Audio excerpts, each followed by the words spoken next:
Hi,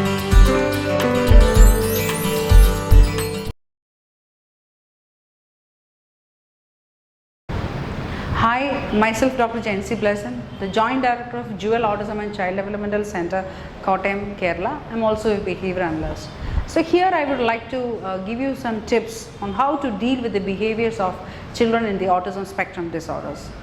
There is a particular function for each and every behavior of a child. It is we who decide how a child should behave, because based on our response they will modify their behaviors. I am talking about access to tangibles. Suppose you are taking the child to a supermarket.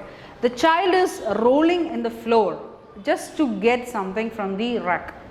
Once you get the thing out of the rack for the child, just because of the reason that the child is crying, that means that he understands, if I do this, I am going to get that from the rack.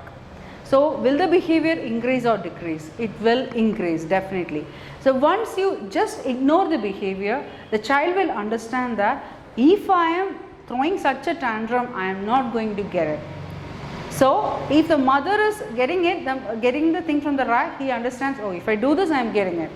So what we should do, we should just ignore the behavior. The child will keep on rolling, he will run, or he may cry for a while, and once you walk out of the supermarket, he will come with you. He will never ever stay in the shop in order to get it.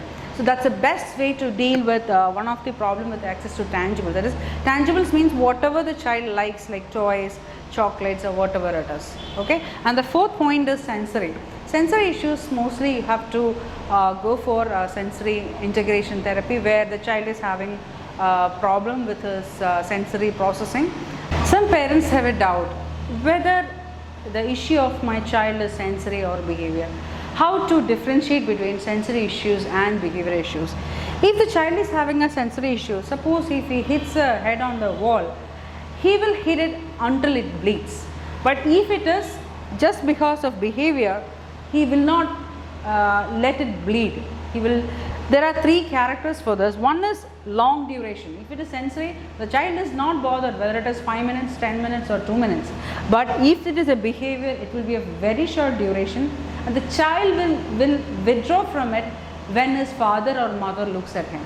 But if it is sensory, he will not stop the behavior, or he will not stop hitting his head when his mother or father looks at him.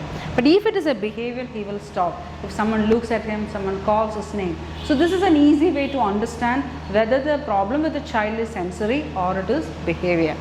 So I hope the functions of behavior is clear. Thank you for your patient hearing. I will be continuing in the next session with another topic. Thank you.